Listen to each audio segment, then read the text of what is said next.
अच्छा, इस वीडियो को ना मैं काफ़ी अरसे से सोच रहा था कि करूं कि ना करूं, क्योंकि मुझे ये डर है कि इस वीडियो को देखने के बाद बहुत सारे लोग जो है ना वो ETS की इस फीचर को, इस फैसिलिटी को मिसयूज़ ना करें। जो लोग होते हैं ना वो शॉर्टकट्स के चक्रों में होते हैं, 2 नंबरियां करके भी सिस्टम को, एक फैसिलिटी को अपने फेवर में टिल्ट करने की कोशिश करते हैं, जिसकी वजह से उनका काम तो चल जाता है, लेकिन फिर आगे बहुत सारे उसकी वजह से जो जेन्युइन केसेस होते हैं ना वो बेचारे उनको सफ़र करना पड़ता है। और ये चीज़ मैंने पहले भी जब GRE होम बेस्ड एग्जाम आया था तो उस टाइम पे भी मैंने ये बात रेज की थी। लोग उस सिस्टम को काफ़ी ज़्यादा चीट कर रहे हैं, मिसयूज़ कर रहे हैं, और उसकी वजह से बहुत सारे वो लोग जिन्होंने उस सिस्टम को चीट नहीं भी किया था उन्होंने भी सफ़र किया, क्योंकि बाद में जब GRE की नज़र में ये बात आई कि जी लोग तो यहाँ पे बहुत स्कोर्स लेते फिर रहे हैं, तो उन्होंने फिर सब लोगों के स्कोर्स कैंसिल करना शुरू कर दिया, और उस चक्कर में बहुत सारे जो जेन्युइन केसेस थे वो भी बेचारे रगड़े गए। तो मेरी आपसे बस एक रिक्वेस्ट है कि देखें, जो इस वीडियो के अंदर जो चीज़ें मैं आपको बताने जा रहा हूँ ये चीज़ें ज़्यादा लोगों को नहीं पता होती हैं। काफ़ी सारे ऐसे मेरे अपने स्टूडेंट्स होते हैं जो जेन्युइनली इस फीचर से, इस फैसिलिटी से फ़ायदा उठा सकते हैं, लेकिन उनको नहीं पता होता। वंस दे फाइंड आउट तो वो इसको यूज़ करके अपने लिए कुछ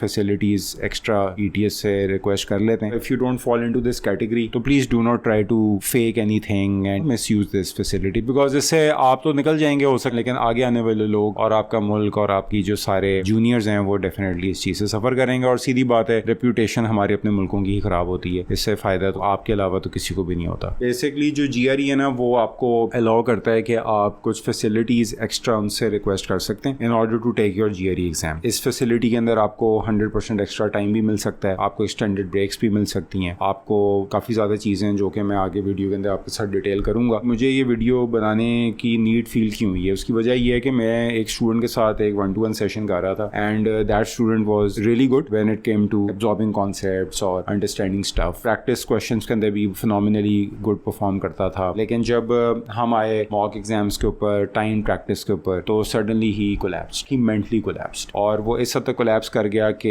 ही sent me an email after taking 1 or 2 timed exams, और जिसमें उसने मुझे बताया कि he had been going through psychiatric treatment for the last few months. His younger brother passed away in an accident, और उसके बाद फिर ये हुआ कि वो एक साइकियाट्रिस्ट को देखना उसने शुरू कर दिया। He was suffering from depression, anxiety disorders, he was under medication as well, और रेगुलरली वो चेकअप करता था। तो जब उसके ऊपर एक सडनली एक बड़ी stressful environment I of taking a mock exam, a time practice exam, तो वो जो उसका एक प्रॉब्लम था वो ट्रिगर हो गया, जिसकी वजह से अब he was unable to continue preparing for the GRE। So he was a very genuine student, very hard working, but I did not know, क्योंकि obviously he had never disclosed his medical situation with me, तो मुझे नहीं पता था कि उसके साथ ये इशू था। So I just treated him like I would treat any other student preparing for the GRE, और जब वो मॉक के ऊपर आया तो वो कोलैप्स कर गया। I then got back to him after a few weeks and I told him, look if you are feeling better तो आप GRE की प्रिपरेशन को कंटिन्यू करो, but you must know this कि GRE जो है ना एक फैसिलिटी प्रोवाइड करता है for people with health conditions, for people with disabilities. उसको यूज करके हो सकता है कि आपको GRE जो है वो एक्स्ट्रा टाइम दे दे, और एग्जैक्टली ऐसा ही हुआ। When once he applied to ETS for his extra time, तो ETS ने उसको जो था वो 2 आवर्स का एग्जाम जो था वो 4 आवर्स में कन्वर्ट कर दिया, यानी कि 100% एक्स्ट्रा टाइम दे दिया। ऑन टॉप ऑफ दैट उन्होंने उसको during the exam extra breaks देना शुरू कर दी, एक्सटेंडेड ब्रेक्स देना शुरू कर दी। 10 to 15 मिनट की ब्रेक जो है वो ले सकता था after every section, so that actually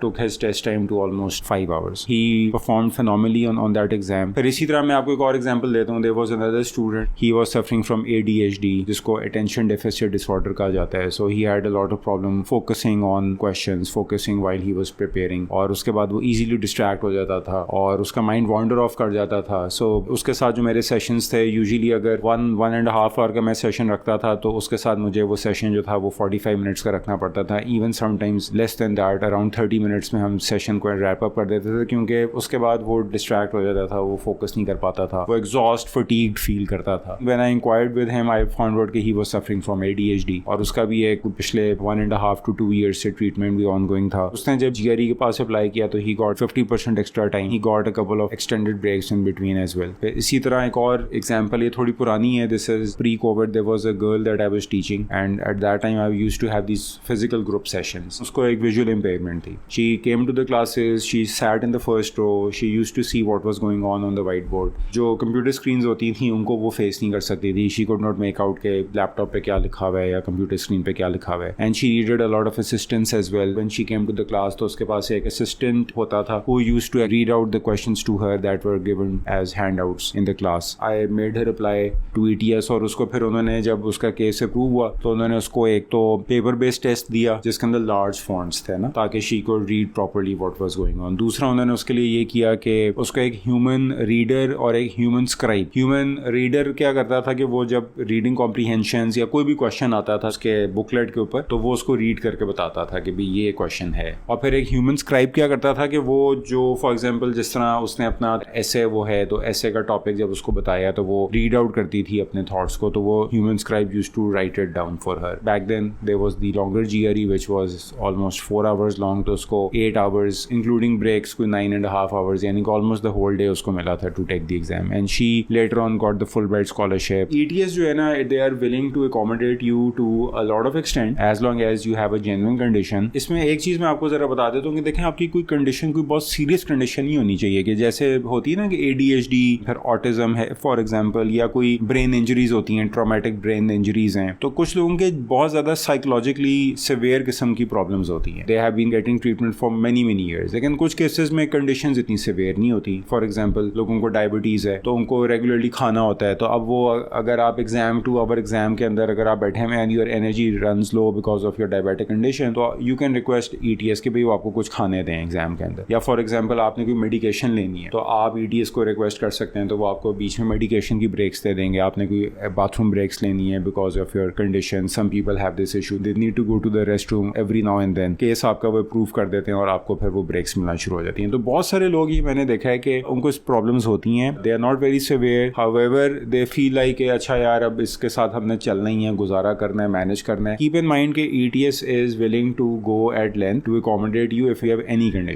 condition जिसकी पीछे डॉक्यूमेंटेशन है, यानी कि डॉक्यूमेंटेशन से मुराद ये है कि आप एक proper medical health care professional को देख रहे हैं, आपका केस डॉक्यूमेंटेड है। बेशक आपने 2 मंथ्स पहले ट्रीटमेंट लेना शुरू किया है या 1 वीक पहले ट्रीटमेंट लेना शुरू किया, दैट डज नॉट मैटर। बेशक आपका 10 साल पुराना केस है या बिल्कुल रिसेंट प्रॉब्लम है, इधर वे उसके लिए एलिजिबल हो जाते हैं as long as you have a medical professional who is looking after you. तो उसमें आपको उनका एक फॉर्म है, वो उसका लिंक मैं नीचे शेयर कर दूंगा, आप उस फॉर्म को फिल करें, अपनी सिचुएशन को एक्सप्लेन करें and then you request certain things from them जो आपको चाहिए। और इनफैक्ट ETS जो है ना, उन्होंने लॉन्ग लिस्ट दी हुई है जिसके अंदर आप उनसे कुछ भी मांग सकते हैं। फॉर एग्जाम्पल आप अप टू 100% एक्स्ट्रा टाइम ले सकते हैं, आप 50% एक्स्ट्रा टाइम भी ले सकते हैं, आप 25% एक्स्ट्रा टाइम भी ले सकते हैं, फिर आप एक्स्ट्रा ब्रेक्स ले सकते हैं, एक्सटेंडेड ब्रेक्स ले सकते हैं। 1 मिनट की तो ब्रेक होती है बिटवीन 2 सेक्शन, लेकिन आप अगर कहते हैं जी मुझे 10 मिनट ब्रेक चाहिए आफ्टर एवरी सेक्शन तो वो आपको देंगे। उसके बाद अगर आप कहते हैं कि जी मुझे टाइपिंग के साथ कोई इशू है, need a better keyboard, there are some people who get stressed while using the regular keyboard, तो उनको एक एर्गोनॉमिक कीबोर्ड जो है वो मिल जाता है। उसके बाद अगर आपको कोई स्क्रीन मैग्निफिकेशन चाहिए, यू हैव डिफिकल्टी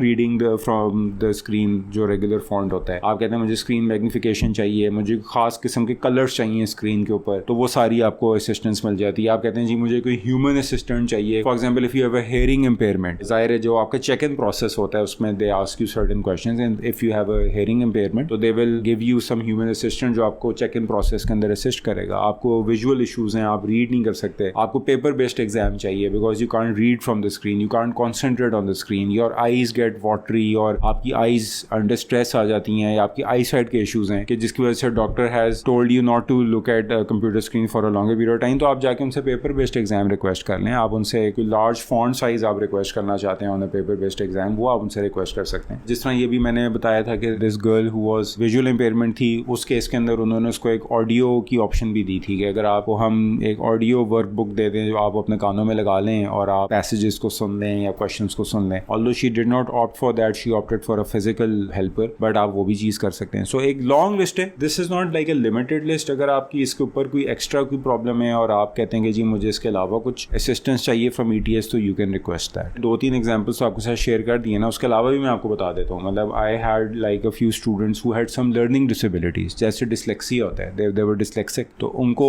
ETS ने एक्स्ट्रा टाइम दिया। फिर इसी तरह there was another guy who had an issue of forgetfulness while reading the passage under time conditions, he used to forget stuff. वो पढ़ा होता था लेकिन वो कुछ रिटेन नहीं कर पाता था, his mind could not function properly. उसके बाद वो डिस्ट्रैक्ट हो जाता था, वो इजीली अपना फोकस लूज कर जाता था। तो इस तरह के कई केसेस हैं जिनकी प्रॉब्लम ये थी और उनके केसेस वो they were getting treated and they applied and they got the extra time. फिर इसी तरह साइकोलॉजिकल डिसऑर्डर्स हैं, जिसमें मैंने भी आपको बताया कि एंग्जाइटी है, कोई और स्ट्रेस है, आपको बाइपोलर डिसऑर्डर है, आपको कोई डिप्रेशन है and you are getting treated for it, you are getting a psychiatric psychological treatment for it, आप उनसे एक्स्ट्रा टाइम रिक्वेस्ट कर सकते हैं, ब्रेक्स रिक्वेस्ट कर सकते हैं। दवाई खाने के लिए आपको टाइम चाहिए, कुछ शुगर है, डायबिटीज़ है, आपको कुछ खाना पीना है, आपको कोई उस टाइम पे आपकी कोई मेडिकेशन ड्यू होती है, कोई इंसुलिन के इंजेक्शन अपने आप को लगाने हैं, या लंबर सपोर्ट है, आपकी बैक इशू है and you want like a proper chair और you want to take your own like lumbar support inside the exam hall, तो ये सब चीज़ें आप उनसे रिक्वेस्ट कर सकते हैं। छोटी छोटी चीज़ें which you are regularly use to and you have a health condition that if you don't use तो वो उससे एग्रेवेट हो जाएगी, तो आप उसको ETS से रिक्वेस्ट करके उसको डिमांड कर सकते हैं, दे विल फैसिलिटेट यू। तो इसी तरह ये कि आपको कोई फिजिकल इंपेयरमेंट है, लेट्स से कि आपको कोई मोबिलिटी इंपेयरमेंट है, आपकी कोई इंजरी हुई हुई है। आई हैड अ स्टूडेंट जिसको फुटबॉल खेलते हुए एक इंजरी हुई and he got operated for that, he could not walk properly, requested ETS to give him wheelchair, तो उसके बाद उन्होंने उसको वो सारे अरेंजमेंट्स किए, फिर इसी तरह अंदर भी जाके उन्होंने उसके प्रॉपर चेयर दी जिसके अंदर वो रिक्लाइन करके आराम से अपने टेस्ट दे सकता था। तो ये सारी चीज़ें जो है ना वो आपको कोई टेम्प्रेरी इंजरीज हैं, कुछ भी है, वो आपको इसके लिए जो है ना वो कर सकते हैं। एक चीज़ आपने मेक श्योर करनी है कि इसके लिए आप अप्लाई करें before you register for the exam, और आपको 4 to 6 वीक्स का टाइम लगता है before you get your case approve, and once your case gets approve तो उसके बाद आप टेस्ट को बुक कर सकते हैं। ये ना हो कि आपने टेस्ट पहले बुक कर लिया और फिर आप जाके उनसे रिक्वेस्ट करें, उस केस में वो आपको अकोमोडेशन नहीं देंगे। और अगर लेट्स से कि आपने अप्लाई कर दिया और बीच में कोई डॉक्यूमेंट्स आपके वो और आपसे मांगते हैं, कई दफ़ा वो और डॉक्यूमेंट्स भी मांग लेते हैं आपसे, तो फिर उस केस में आपको 2 to 4 वीक्स और लग जाते हैं उन डॉक्यूमेंट्स को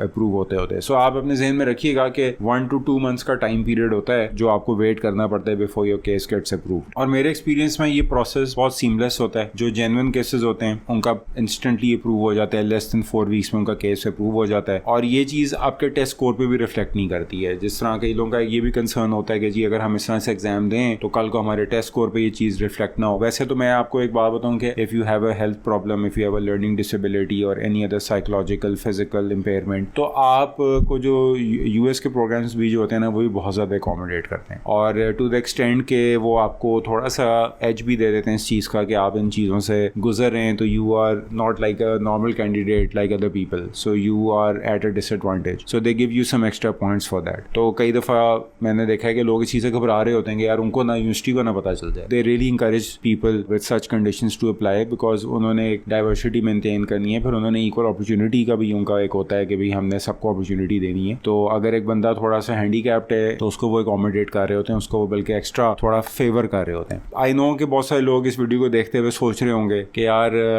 हमें भी ये इशू होता है कि जब मॉक एग्जाम हम देते हैं तो हमारा दिमाग चलना बंद हो जाता है या हम स्ट्रेस में आ जाते हैं, तो क्या पता हमें कोई ADHD का मसला तो नहीं है, तो हम भी जाके कोई डॉक्टर को दिखवा के और उससे कोई सर्टिफिकेट बनवा लेते हैं। तो please don't do that. I know कि कुछ लोग होंगे बहुत ज्यादा एंटाइस इसको मिसयूज करने में, बट मैंने जिस तरह कहा कि आपको तो फायदा हो जाएगा, लेकिन जो आपके आगे आने वाले हैं वो फिर ETS ही कहेगा कि यार यहाँ पे तो मजाक बन गया, ये तो सब लोग बैठे हुए नकली कागज बना बना के अप्लाई किए जा रहे हैं और सबको हम बेवकूफों की तरह एक्स्ट्रा टाइम दिए जा रहे हैं, तो they might get very very strict on that और they might even ban this facility. तो प्लीज इसको मिस यूज ना करें। जेन्युइन केस हैं तो please feel free to apply for it. There is no cost in getting the extra accommodation for yourself, लेकिन ये कि बस मेरा ये आपसे रिक्वेस्ट है कि इसको आप मिस यूज ना करें। Again if you have any questions regarding this video तो please feel free to get back to me.